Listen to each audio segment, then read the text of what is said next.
The holographic display flickered as another enemy fighter exploded into fragments. Ambassador Riftclaw watched the recording for the third time, his scaled fingers drumming against the metal table. Beside him, Observer Brightfeather adjusted her viewing angle, feathers rustling with nervous energy. "Replay the breach sequence," Warmaster Greyclaw commanded from across the room. His leonine face showed no emotion, but his tail twitched with barely contained interest. The hologram reset. 6 humans in black tactical gear moved through the pirate stronghold like shadows given purpose. No wasted movements, no hesitation. They communicated through hand signals and cleared each room with mechanical precision. The entire assault lasted 47 minutes from insertion to extraction. "These are their elite forces," Riftclaw said, his voice carrying the weight of certainty. The Shadow Jackals terrorized shipping lanes for 2 standard cycles. The Coalition lost 63 soldiers attempting to neutralize that stronghold. Brightfeather tapped her data pad.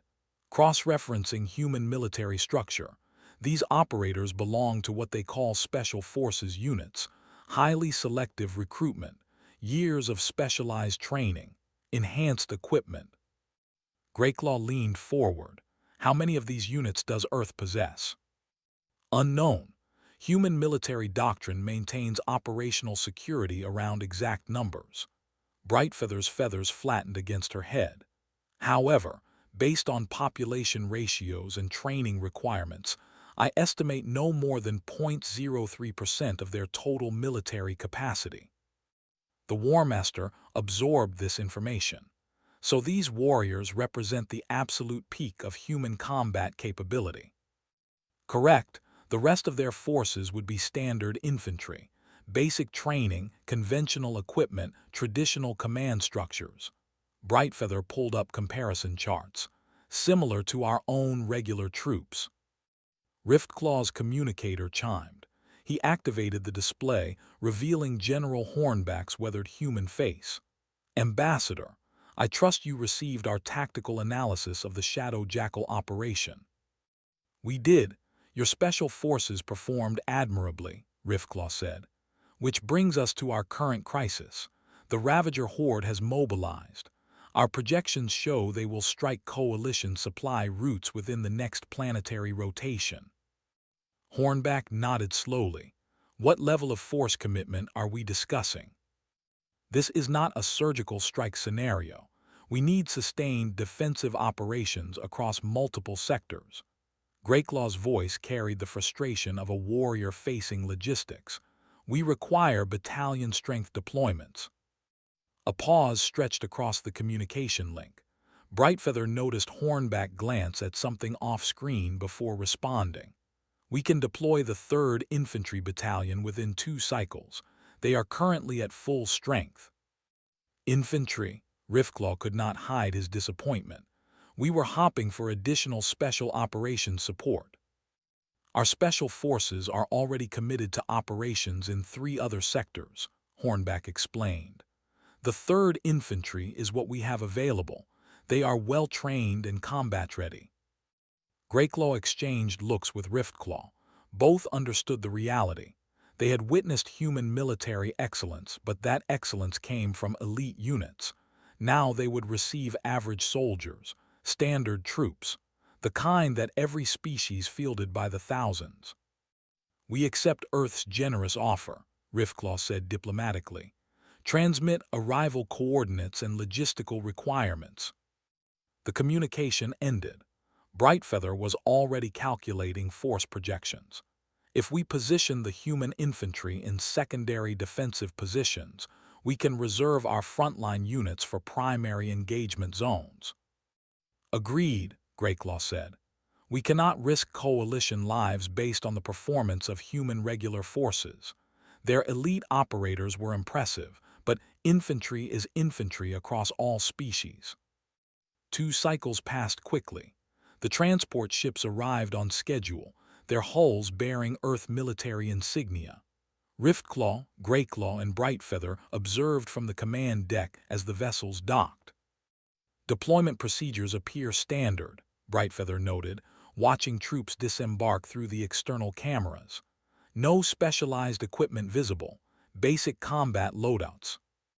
The first squads emerged into the hangar bay. Unlike the silent, focused Special Forces operators from the recordings, these soldiers talked amongst themselves. Some laughed. One soldier appeared to be telling a story while others listened with grins on their faces. Discipline seems relaxed, Greyclaw observed with disapproval. The Special Forces moved like a single organism.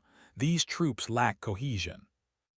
A human sergeant led one squad past an observation window.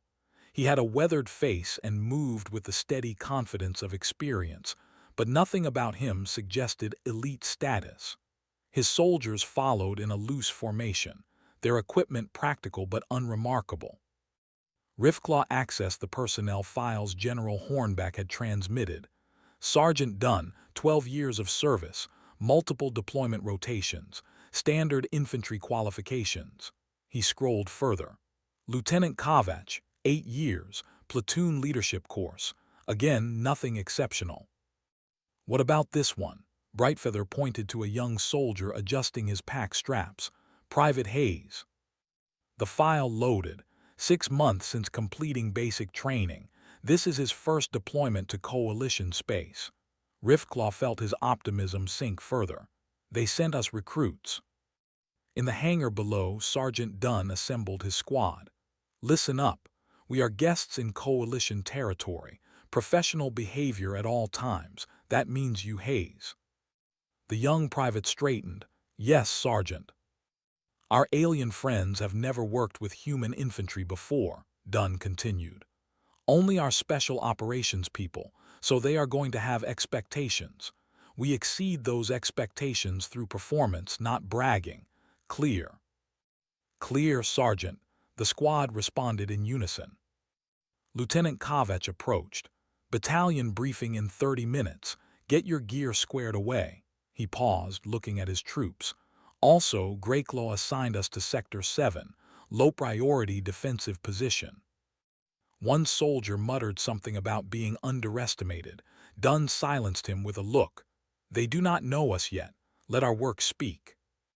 In the command center, Greyclaw finalized the defensive deployment.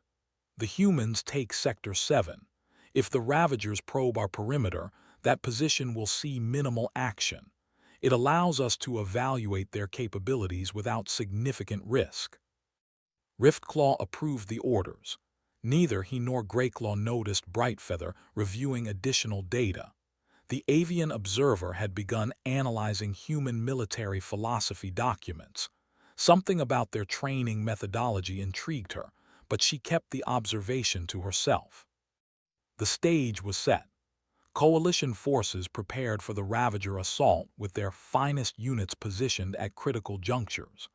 And in Sector 7, human soldiers who had never seen Special Forces training prepared to defend a position their alien commanders considered expendable. What the Coalition did not yet understand was that Earth measured its military strength differently than other species. Special Forces were the scalpel, but infantry was the hammer. And hammers did not need to be special to break things that needed breaking. Sector 7 consisted of a rocky ridge overlooking a supply route that fed into the main Coalition base. The position offered decent sight lines but lacked the strategic importance of the primary defensive installations. To War Master Greyclaw, it was perfect for untested troops. Sergeant Dunn surveyed the terrain with experienced eyes.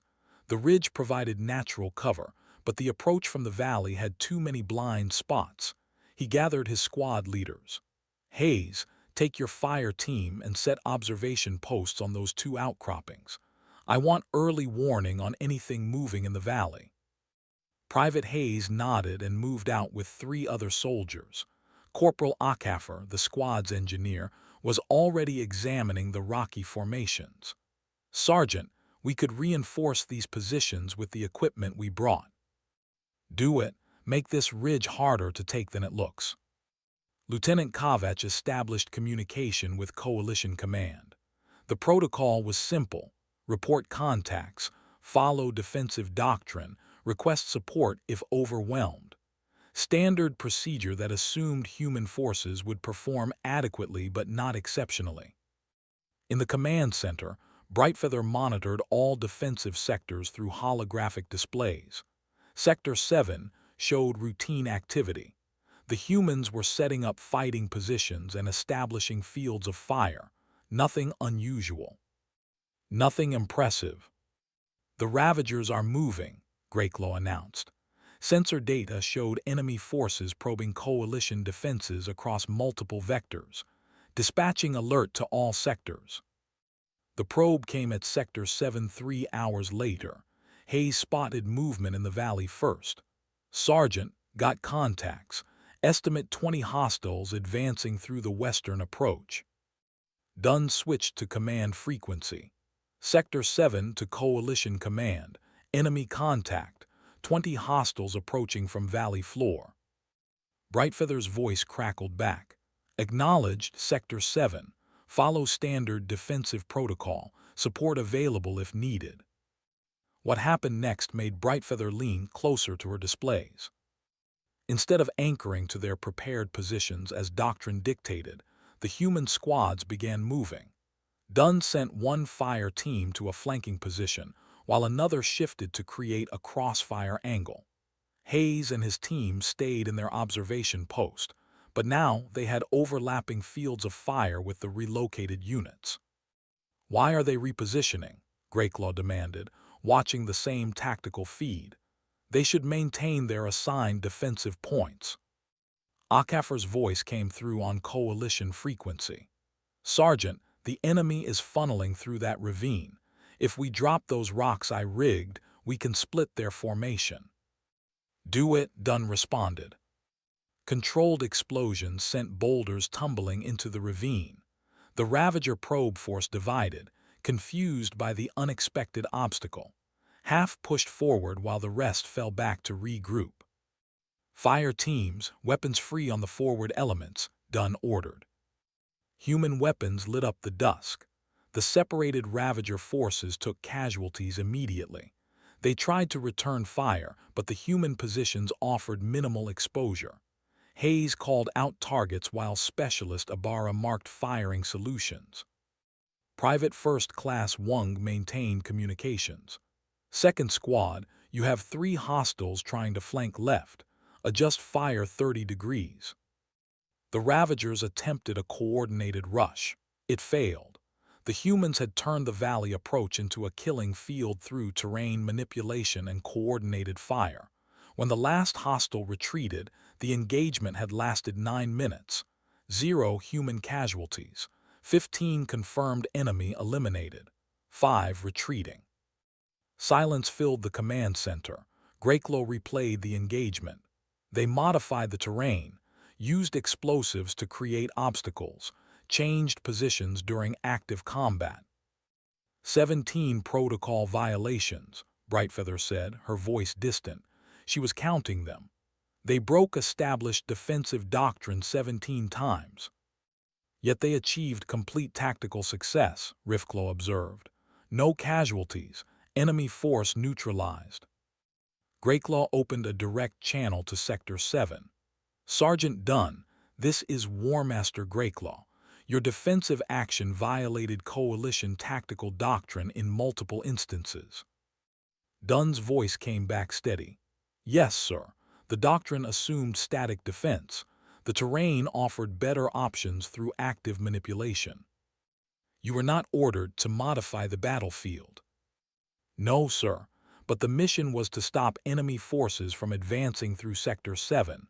We stopped them." Greyclaw closed the channel. He looked at Riftclaw and Brightfeather. "Get me their training records. I want to know what special programs these soldiers completed." The files arrived within minutes. Brightfeather read them aloud. "Sergeant Dunn, Standard Infantry Training, Advanced Leadership Course, no Special Operations Experience." She scrolled further. "Private Hayes, Basic Training completed 6 months ago, no advanced qualifications."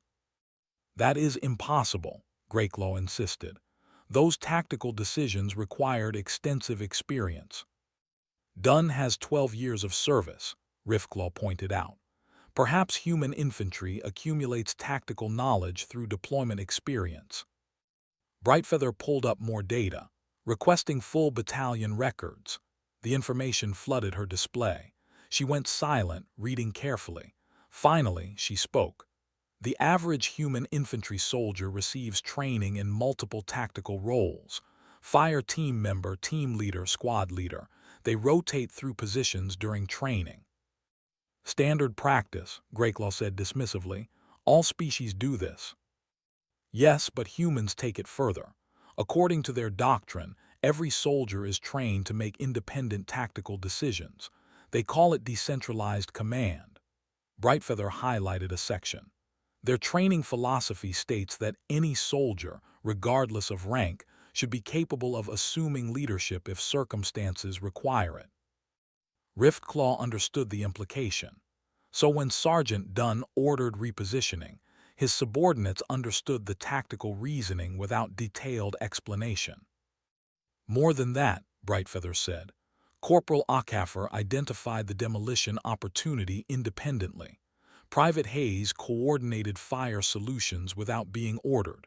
They were all thinking tactically, simultaneously. Greyclaw's tail lashed. Special forces think this way. Elite units train for independent operation, but these are regular infantry. For humans, this is regular infantry, Brightfeather corrected. She pulled up coalition military training data. Our forces train soldiers to follow orders precisely. Squad leaders make decisions. Soldiers execute. The human model trains soldiers to understand why orders are given so they can adapt when circumstances change. A new alert flashed across the displays. Ravager forces were massing for a larger assault. This time, the target was a critical supply depot. The attack would come in force, and coalition intelligence predicted a complex multi-vector assault. Greyclaw began positioning his finest units. Then he paused, looking at Sector 7 on the map. The humans had held a minor position against a probe force, but could regular infantry handle a major engagement? He made a decision he would later call either brilliant or foolish. Reassign the human battalion to depot defense, secondary support role. Riftclaw raised no objection. If the humans could improvise against 20 hostiles, perhaps they could contribute meaningfully against 200. And if they failed, coalition elite forces would be there to contain the damage. Orders went out across all channels. The 3rd Infantry Battalion moved to their new assignment, unaware that their next battle would fundamentally change how the coalition viewed Earth's military capabilities. The supply depot sprawled across 2 square kilometers of flat terrain. Warehouses held ammunition, medical supplies, and rations for the entire coalition defensive line. Losing it would cripple operations for weeks. Coalition forces established a perimeter with their best troops at key positions. Prydian warriors took the northern approaches. Chitauri soldiers secured the eastern flank.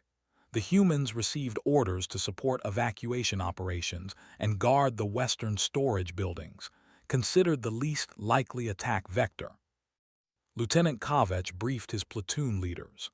Our job is to make sure supply shuttles can get in and out. Command thinks the main assault will come from the north and east. We keep the west clear.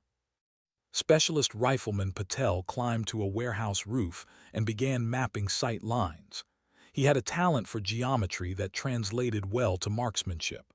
Lieutenant, from up here I can cover 3 different approach angles. Make it work, Kovach said. Combat medic Larson organized casualty collection points. His medical training emphasized trauma care under fire, and he positioned supplies where they would be accessible even during active combat. Several Chitauri soldiers observed his preparations with curiosity. Human medic, one Chitauri clicked in translated speech. You prepare for many wounded, expect heavy fighting.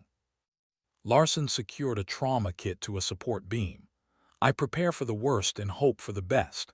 That way nobody dies because I assumed things would be easy." The Chitauri made a gesture that translated as approval. "Your medical doctrine differs from ours. We extract wounded to rear positions. We stabilize and treat where they fall when possible," Larson explained. "Moving a critically wounded soldier can kill them faster than enemy fire." 2 hours into the deployment, sensors detected the Ravager assault force. The numbers exceeded estimates, over 300 hostiles advancing in coordinated groups, but coalition intelligence had the vectors correct. The main force pushed toward the northern and eastern defenses. Prydian and Chitauri forces engaged according to plan. Weapons fire lit up the perimeter.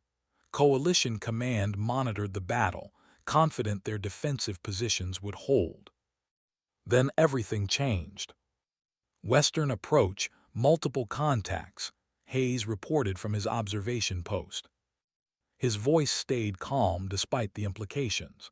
"Count 30 hostiles moving through the warehouse district." Kavech swore quietly. The Ravagers had sent a flanking force precisely where Coalition Command assumed they would not. "Command, this is Western Sector. We have significant enemy presence. Estimate 30+ hostiles." Brightfeather responded immediately. "Western Sector, hold position. We are repositioning elite forces to support." "Understood, but those elites will take 10 minutes to arrive," Kavech said to his platoon. "We hold for 10 minutes. Sergeant Dunn had already started moving his squad. "Akefer, can you slow them down?" The engineer studied the warehouse layout. "These buildings have support structures. If I weaken the right points, we can create choke points." "Do it fast." Akefer ran, his demo kit already open. He placed charges with practiced efficiency, not to destroy buildings, but to make them unstable enough that the Ravagers would have to navigate carefully. Meanwhile, Patel lined up his first shot. He used a technique that would make traditional marksmen cringe, bouncing his laser sight off reflective warehouse surfaces to mark targets for other shooters. "I have eyes on their forward element. Marking targets now."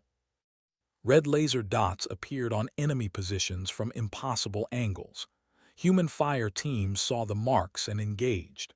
The Ravagers took casualties and dove for cover, confused about where the fire was coming from. Akefer triggered his charges. 2 warehouse sections collapsed in controlled demolitions, filling streets with debris. The Ravager advance slowed as they picked through the obstacles. "They are trying to go around through the south warehouse," Hayes called out. Kavech moved a fire team to intercept, but as they repositioned, he saw something that made his priorities shift instantly. A group of wounded Chitauri soldiers were pinned down in the eastern sector, caught when the battle lines shifted. Enemy fire kept coalition medics from reaching them. "Larson, we have wounded Chitauri at grid 6-7. They need extraction." The medic grabbed his kit. "That is in the active combat zone." "I know, can you reach them?" Larson looked at the tactical display, calculated angles and risks. "If second squad provides suppressing fire, yes." "You heard the man," Kavech ordered. "Second squad, give our medic a corridor." Human weapons opened up, forcing Ravager heads down. Larson sprinted across open ground with another soldier carrying additional medical supplies. They reached the wounded Chitauri and immediately began trauma care. One Chitauri warrior chittered in pain, greenish blood leaking from a thorax wound. Larson applied pressure and combat sealant. "Stay with me. You are not dying today."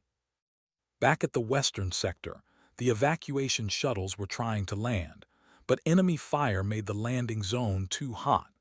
Specialist Ibarra saw the problem and made a decision that was either brave or insane. He grabbed a portable shield generator and walked into the open. "Ibarra, what are you doing?" Dunn shouted. "Making a safe zone, Sergeant," Ibarra responded, activating the shield. It hummed to life, providing cover for the shuttle. "Shuttle pilot, you have 30 seconds before this generator overheats." The shuttle dropped fast. Supply personnel scrambled to load critical materials. The shield flickered under enemy fire but held. The shuttle lifted off as the generator failed, and Ibarra dove behind cover as weapons fire tore up the ground where he had been standing. "You are completely insane," Dunn said. "It worked, though." The Coalition elite forces arrived 8 minutes after the initial contact. They found the western sector secured, the wounded Chitauri receiving medical care, and the evacuation continuing smoothly.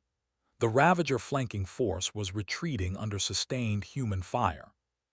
In the command center, Greyclaw watched the tactical replay in silence. Riftclaw stood beside him, equally quiet. Brightfeather compiled her analysis with methodical precision. "They were assigned to guard evacuation operations," Greyclaw finally said. "Instead, they engaged enemy forces, modified the battlefield architecture, conducted combat medical operations in hostile territory, and used personal shield generators in ways not covered by operational doctrine. They also evacuated wounded Coalition soldiers at risk to themselves," Riftclaw added. "The Chitauri warriors Larson treated would have died without immediate intervention." Brightfeather pulled up communication logs. During the entire engagement, multiple human soldiers were sharing music recommendations. Private Hayes sent a message about a restaurant he wanted to try when they got back to Earth. They were having casual conversations while executing complex combat operations. "That should not be possible," Greyclaw said. "Combat stress should demand complete focus." "Unless they are so well trained that tactical responses are automatic," Brightfeather suggested, "leaving mental capacity for maintaining morale through social interaction." Riftclaw requested the human casualty report. The answer came back quickly. 0 killed, 3 minor injuries, none requiring evacuation. He looked at his fellow commanders. They held a secondary position against a force that should have overwhelmed them and took no significant casualties. Greyclaw made a decision. "I want to speak with these soldiers directly, not official reports. I want to understand how regular human infantry operates." The request went out, and Sergeant Dunn found himself summoned to the command center for an interview that would reveal truths about human military culture that no official report could capture. Sergeant Dunn entered the command center still wearing his combat gear. Dust from the depot battle covered his uniform. He saluted the assembled alien commanders with professional courtesy, but his posture suggested a man too tired for ceremony. "Sergeant Dunn," Ambassador Riftclaw began, "we have reviewed your battalion's performance. Your tactical decisions were effective but highly unorthodox." "Yes, sir." Dunn offered no further explanation. War Master Greyclaw leaned forward. "We need to understand. Your special forces demonstrated extraordinary skill. We assumed that represented the peak of human military capability. Yet your regular infantry performs feats we considered impossible for standard troops." "With respect, sir, our special forces are not better soldiers. They are specialized soldiers." Dunn searched for words to explain a concept so fundamental to human military culture that he had never needed to articulate it before. "Special operations units train for specific mission types: hostage rescue, direct action, reconnaissance. They are tools designed for precise applications." "And infantry?" Brightfeather asked. "Infantry are generalists. We train to adapt to any situation." Dunn pulled up a chair without asking permission, his exhaustion showing. The alien commanders noticed but said nothing. "Every human soldier completes basic training that covers leadership principles, tactical decision-making, weapons proficiency, field medicine, engineering fundamentals, and communications. Then we specialize based on assignment, but the foundation remains." Riftclaw found this difficult to accept. "Coalition forces receive similar training, but our soldiers follow doctrine. Your troops improvise constantly." "Because doctrine is a starting point, not a limitation." Dunn warmed to the subject. We teach doctrine so soldiers understand the reasoning behind tactics. Once they understand why something works, they can modify it when circumstances change. Doctrine for doctrine's sake gets people killed. Greyclaw's expression showed skepticism. This implies you expect soldiers of the lowest ranks to make command-level decisions. Every soldier is a leader, Dunn said simply. Private Hayes is 6 months out of basic training, but if I go down, he knows how to lead the squad.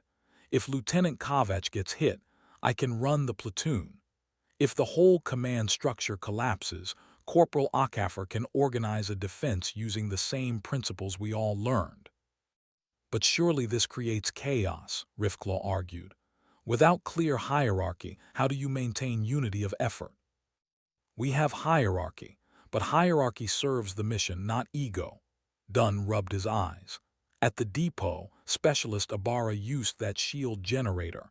He did not ask permission because the situation required immediate action. He knew I would support his decision if it served the mission. That trust goes both ways. Brightfeather brought up tactical footage. Explain this moment. Combat medic Larson ran into active fire to treat wounded Chitauri soldiers. That was not his assigned task. He is a medic. Wounded soldiers needed help. The assignment was obvious. He risked human lives for alien wounded, Greyclaw said. His primary duty is to your forces. Dunn's expression hardened. His primary duty is to save lives. Species is irrelevant. He pointed to the footage. Those Chitauri warriors would have died. Larson had the skills and position to prevent that. In human doctrine, you do not abandon wounded when you have the capacity to help. Period. The room fell silent. Riffclaw finally broke it. You lost no soldiers at the depot. Your tactics were successful, but they were also reckless by coalition standards. No, sir, they were calculated. Dunn stood, his professionalism returning. Every action my soldiers took was based on training and experience. We assessed risks and made decisions that gave us the best chance of mission success while protecting lives, both ours and yours. New orders arrived before the interview could continue. The Ravager horde was massing for a major offensive. Coalition intelligence identified the target as a mountain pass that served as a critical supply route. The attack would come in overwhelming force. Greyclaw studied the terrain with growing dread. We cannot hold that pass against the projected enemy numbers. We need to evacuate and establish a new defensive line. How long do you need to complete the evacuation? Lieutenant Kovac asked. He had entered with other human officers for the tactical briefing. Minimum 48 hours to move critical supplies and personnel, Brightfeather calculated. Then we hold for 48 hours, Kovac said as if the matter was settled. Riftclaw looked at the human officers with something approaching alarm. The projected assault force exceeds your battalion's strength by a factor of 10. This is not a defensible position. Every position is defensible if you are willing to pay the price, Dunn observed. The question is whether holding that pass is worth the cost. Greyclaw made a gesture of respect. The pass is vital. Losing it collapses our entire defensive strategy. But I cannot order you into a battle that tactical analysis says you cannot win. You are not ordering us, Kovac replied. We are volunteering. Give us 48 hours. We will buy you the time you need. The alien commanders exchanged looks loaded with unspoken communication. Finally, Riftclaw spoke. If you commit to this, we will support you with artillery and air cover as available. But ground forces cannot be spared from other defensive positions. Understood, we work with what we have, Dunn said. As the human officers departed to brief their troops, Brightfeather pulled Riftclaw aside. They are going to die. Defending that pass against those numbers is suicide. I know, the ambassador said quietly. But they know it too, and they are going anyway. That tells me something important about human soldiers. What? That perhaps we have been measuring military capability by the wrong metrics. We focused on technology, tactics, and training quality. We never considered that some species might define duty differently than we do. Greyclaw overheard. Prydian warriors are chosen from birth for genetic advantages. We breed for strength, speed, and aggression. Yet these humans, selected through no special criteria, demonstrate courage that rivals our finest champions. His tail lashed thoughtfully. How is that possible? Maybe courage is not genetic, Brightfeather said. Maybe it is cultural, taught rather than inherited. The 3rd Infantry Battalion moved to the mountain pass under cover of darkness. They established fighting positions along the rocky ridges with the same casual efficiency they brought to every task. Soldiers shared rations, told stories, and maintained their equipment. No dramatic speeches, no solemn ceremonies, just professional soldiers preparing for professional work. Private Hayes wrote a message to his family. He did not mention the odds or the likelihood of survival. Instead, he described the mountains and told them about the Chitauri soldier who taught him a traditional drinking song. He ended with a promise to visit home when his deployment ended. Specialist Ibarra and Corporal Akafer surveyed the pass with engineer eyes, identifying points where small investments of explosive could yield large tactical advantages. They worked with the quiet focus of craftsmen, turning natural terrain into a fortress. Combat Medic Larson stocked his aid stations and briefed soldiers on self-care procedures. If I go down, anyone can apply these techniques. Pressure, seal, stabilize. Keep each other alive until help arrives. In the command center, Riftclaw watched preparations through remote feeds. They prepare for battle the way we prepare for routine exercises. Where is the gravity, the recognition of impending doom? Perhaps they do not see it as doom, Brightfeather suggested. Perhaps they see it as work that needs doing. The first Ravager scouts appeared at dawn, and the battle for the mountain pass began. The Ravager horde did not believe in subtle tactics. They came in waves, testing defenses through sheer mass. The first assault hit the mountain pass 2 hours after dawn. Private Hayes counted targets through his rifle scope. 50+ contacts advancing through the valley floor. They are not even taking cover. Overconfidence, Sergeant Dunn observed. They think numbers alone will carry the position. Show them otherwise. The human defensive line opened fire with coordinated precision. Ravagers fell, but more kept coming. For every hostile eliminated, 2 more appeared. The mathematics were brutal and unsustainable. Rotating positions, Lieutenant Kovach ordered. First squad, fall back to secondary line. Second squad, advance to primary positions. Keep them guessing where our strength is concentrated. The human squads moved in coordinated rhythm. As one unit withdrew, another advanced into positions that offered different firing angles. The Ravagers could not predict where fire would come from next. Their assault wavered, then broke as casualties mounted. In the command center, Warmaster Greyclaw watched the tactical display with growing fascination. They are not holding fixed positions. They rotate continuously. Preventing the enemy from fixing our location, Brightfeather noted. Each firing position is used briefly then abandoned. The Ravagers cannot call effective fire on targets that keep moving. The second wave came before the first had fully retreated. 300 hostiles pushed up the mountain from multiple approach vectors. Corporal Akafer triggered demolition charges that brought rockslides down on 2 approach routes, but the remaining path still channeled hundreds of enemies toward human positions. Air support request denied, Private First Class Wung reported from his communications post. Coalition air assets engaged elsewhere. Artillery limited to danger-close support only. Then we work with what we have, Kovach said calmly. Patel, what do you see? Specialist Rifleman Patel had positioned himself on the highest ridge point. His talent for geometry gave him unique perspective. Their command element is in the center of the formation. If we eliminate leadership, the assault loses coordination. Range. Extreme. Wind is variable but possible. Kavach made the call. Take the shot when ready. Patel calculated angles, adjusted for atmospheric conditions, and controlled his breathing. The rifle cracked once. In the valley below, the Ravager commander collapsed. The assault lost cohesion immediately as subordinate leaders argued over command succession. Second shot, Patel murmured. Another leader fell. The Ravager formation fragmented into competing groups, each trying to claim authority. What had been a coordinated assault became a chaotic surge. Human fire teams exploited the confusion mercilessly. They identified groups that clustered around new leaders and eliminated those leaders systematically.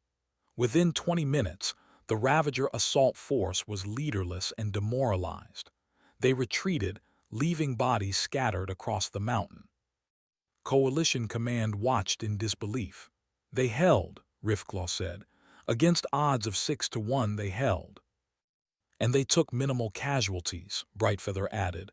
3 wounded, none critically. How? Captain Morris arrived in the command center. He had been monitoring the battle from the battalion command post. Permission to speak freely, Ambassador.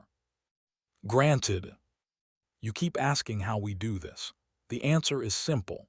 We train every soldier to think, to lead, and to adapt. When Patel identified the enemy command structure as a vulnerability, he did not need to request permission to exploit it. He assessed, decided, and acted. Lieutenant Kavach trusted that assessment and supported it. That trust is built through years of training that emphasizes initiative over obedience. Greyclaw bristled. You imply our forces are too obedient. I imply that different military cultures produce different results, Morris said diplomatically. Prydian warriors are individually superior to human soldiers in strength and speed. But in human doctrine, individual superiority matters less than collective adaptability. The third day of battle brought new tactics. The Ravagers attempted infiltration, sending small teams to probe for weaknesses. They found none. Human sentries, rotated frequently to maintain alertness, detected every infiltration attempt. Combat medic Larson treated a steady stream of minor injuries. Dehydration, minor shrapnel wounds, exhaustion. He worked with calm efficiency, returning soldiers to duty quickly. Several coalition observers watched his methods. Human medic, a Chitauri medical officer clicked. Your casualty rates are remarkably low. What techniques do you employ? Larson cleaned a minor burn while answering. Prevention mostly.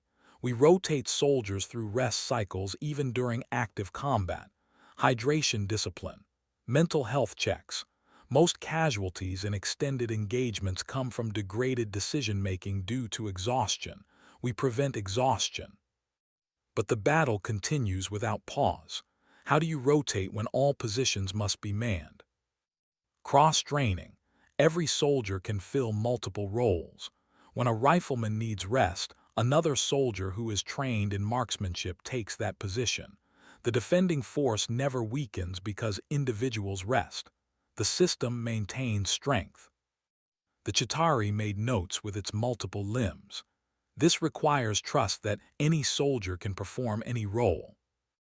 Exactly, which is why we train everyone in everything. Larson finished treating the burn. You are good to go. Stay hydrated. On the second night, Specialist Ibarra made a discovery. Lieutenant, the Ravagers are massing in the Eastern Valley. Thermal imaging shows significant heat signatures. Estimate 400 plus hostiles. Kavach studied the data. That is their reserve force. If they commit that, we cannot hold. So we do not let them commit it, Sergeant Dunn said.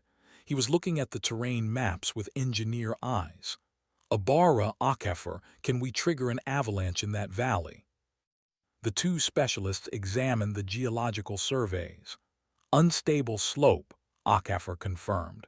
We would need to place charges at 3 points simultaneously. Getting to those points means crossing enemy-held territory, Ibarra added. so we cross enemy-held territory, Dunn said as if it was obvious. The mission went to a volunteer team. 6 soldiers moved through darkness, navigating by starlight and thermal imaging. They placed demolition charges with precision, then extracted before the enemy realized they had been infiltrated. When the charges detonated, half a mountain came down on the Ravager reserve force. The avalanche eliminated 400 hostiles without firing a shot. The psychological impact was even greater. The Ravagers had believed the mountain itself was now fighting against them. At dawn of the 3rd day, coalition evacuation completed. Every critical supply and personnel had been moved to the new defensive line. Ambassador Riftclaw sent new orders to the mountain pass. 3rd Infantry Battalion evacuation complete. You are authorized to withdraw. Your mission is accomplished. Lieutenant Kovacs read the message to his troops. We did it, 48 hours, time to go home. The withdrawal was executed with the same professional efficiency as the defense. Squads leapfrogged back, maintaining security while collapsing the defensive line. The Ravagers attempted to pursue, but found the pass rigged with enough explosives to make advancement suicidal. When the last human soldier cleared the mountain, Corporal Akafer triggered the final demolitions. The pass collapsed, sealing the route completely. The Ravager horde would have to find another way forward, buying the coalition weeks of preparation time. The 3rd Infantry Battalion returned to coalition lines exhausted, dirty, and under strength from minor casualties.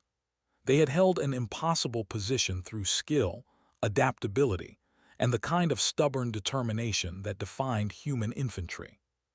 In the command center, Brightfeather compiled her final analysis. They defied tactical projections. They should have been overrun in the first 6 hours. But they were not, Greyclaw said quietly, because we measured them against the wrong standard. We assumed regular infantry meant average capability. For humans, regular infantry means soldiers trained to think like commanders, fight like specialists, and adapt like veterans regardless of actual experience level. Riftclaw made a decision. I want human military advisors assigned to our forces, not to command, but to teach.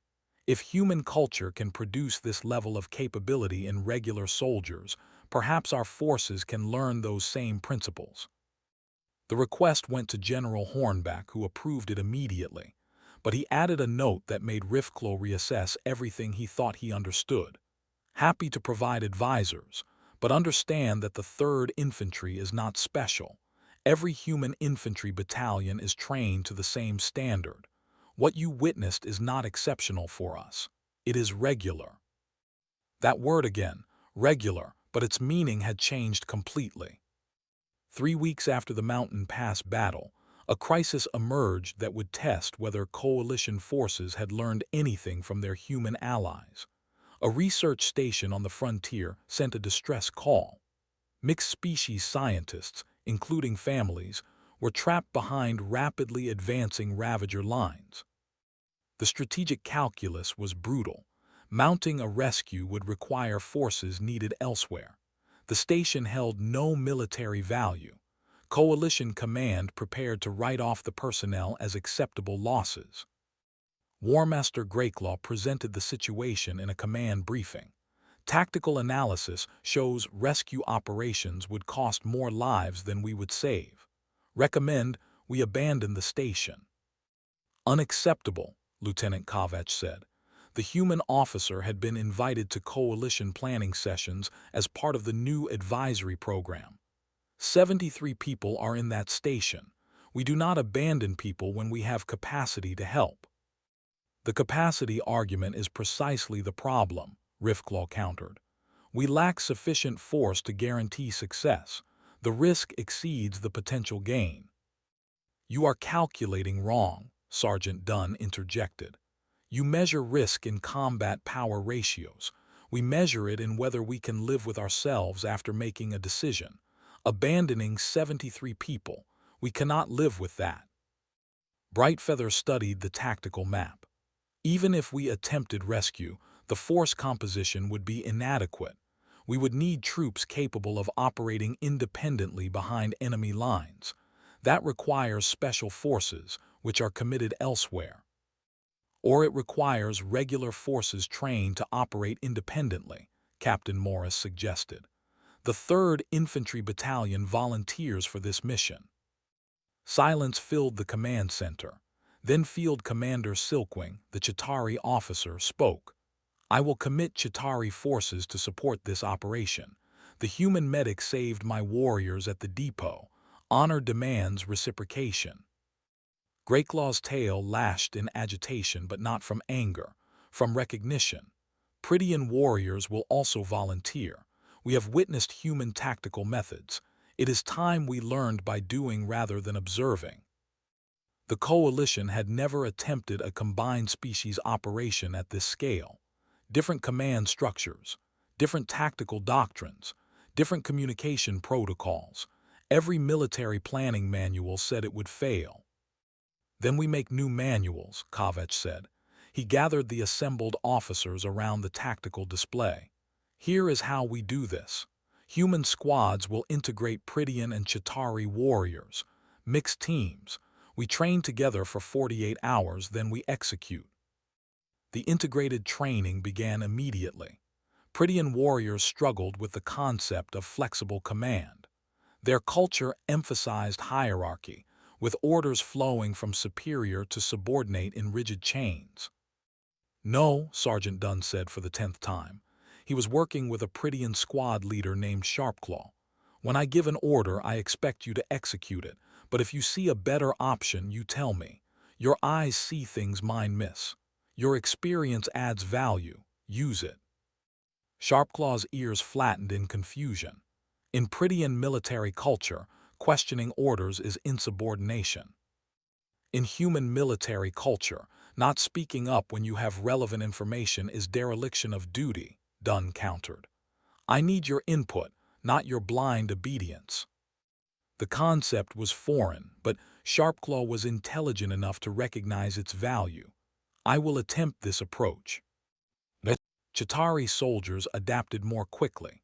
Their species thought in distributed networks rather than hierarchies. The idea of multiple soldiers making coordinated decisions felt natural. What they struggled with was the human tendency to maintain morale through humor. Why do humans joke during combat preparation? One Chitauri asked combat medic Larson. Stress management, Larson explained. Fear is natural. We acknowledge it through humor, which prevents it from paralyzing us. Also, laughing together builds unit cohesion. This seems inefficient. Try it. You might be surprised. Larson demonstrated by sharing a story about his first training exercise, which had gone hilariously wrong. The Chitauri made clicking sounds that its translator rendered as laughter. The mixed force moved out on schedule. 70 human soldiers, 40 Prydian warriors, and 30 Chitauri specialists. They penetrated Ravager territory using human infiltration techniques combined with Prydian stealth capabilities and Chitauri sensor expertise. Specialist Patel worked with a Prydian scout named Swiftstrike. The Prydian's natural night vision exceeded human capability, while Patel's geometric intuition identified optimal paths.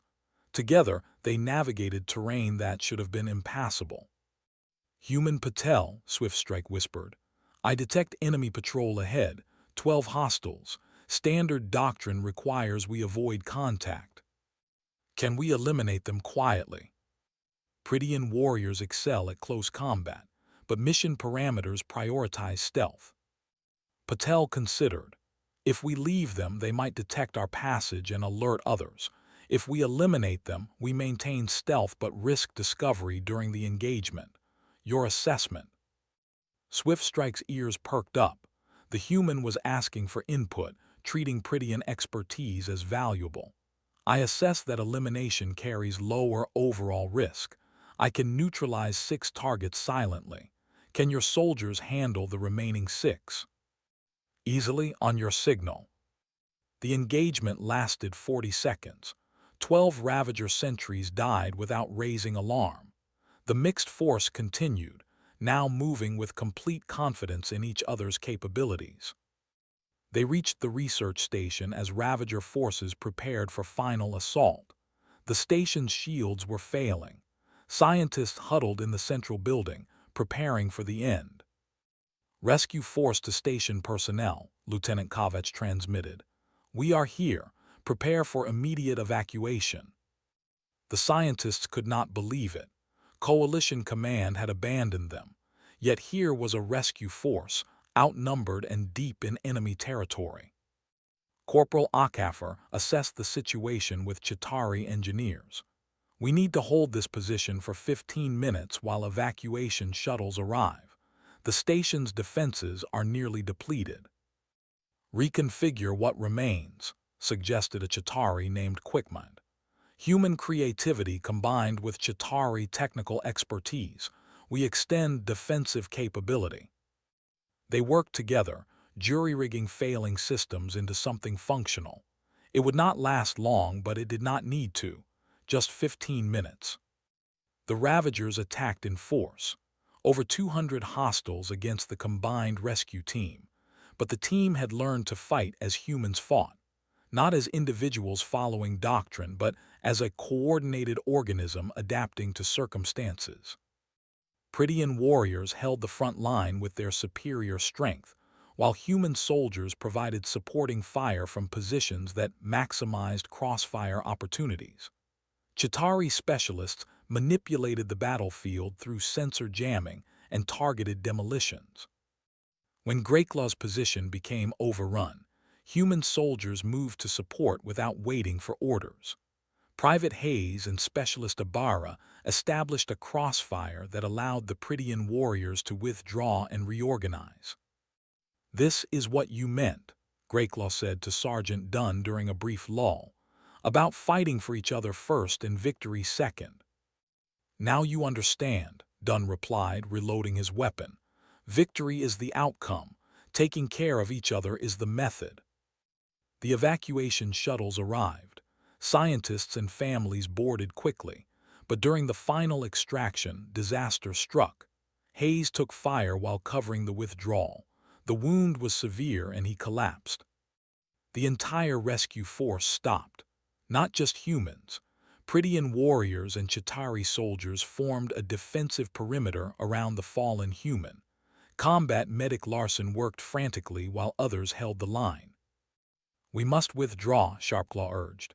"The human is too wounded, he slows our escape." "We do not leave people behind," 3 voices said simultaneously.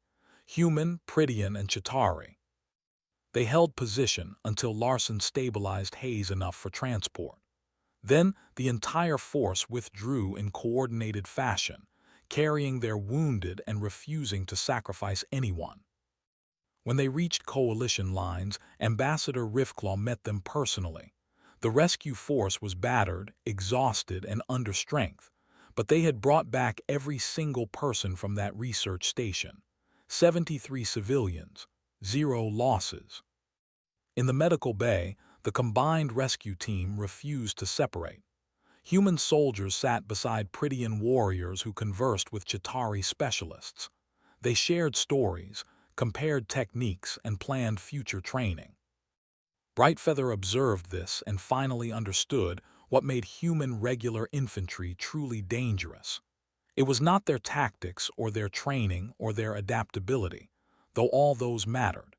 It was their fundamental belief that any person from any species could be trained to excellence if you gave them the right principles and the trust to apply them. "You were right," she told Captain Morris. "We measured by the wrong standard. Military capability is not about having elite forces. It is about having a culture that makes excellence regular." "Now you understand why we call them regular infantry," Morris replied.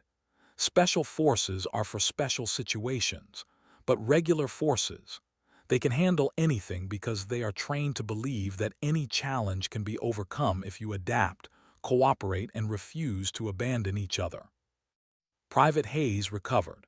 His squad visited daily, bringing terrible jokes and worse food. A Prydian warrior named Sharpclaw also visited, bringing traditional healing herbs. A Chitauri soldier taught him a meditation technique for pain management. When Hayes asked why everyone cared so much, Sergeant Dunn answered simply, "Because you did not leave that Chitauri soldier behind at the depot. You covered the withdrawal. You got hurt protecting others. That is what regular soldiers do. We take care of each other." The word regular had completed its transformation. Once it meant ordinary, average, nothing special. Now, in coalition military vocabulary, it meant something else entirely. It meant soldiers who could adapt to anything, learn from anyone, and refuse to abandon people who needed help. The coalition military began reformation, not abandoning their own methods but incorporating human principles, initiative at every level, cross-training for flexibility, unity through trust rather than hierarchy. And at the center of every lesson was a simple truth that Private Hayes expressed to a young Prydian recruit. We are not special. That is the point. Any of us can do this because all of us do this together. Regular, the most dangerous word in human military vocabulary, because it meant that excellence was not rare. It was standard. It was expected.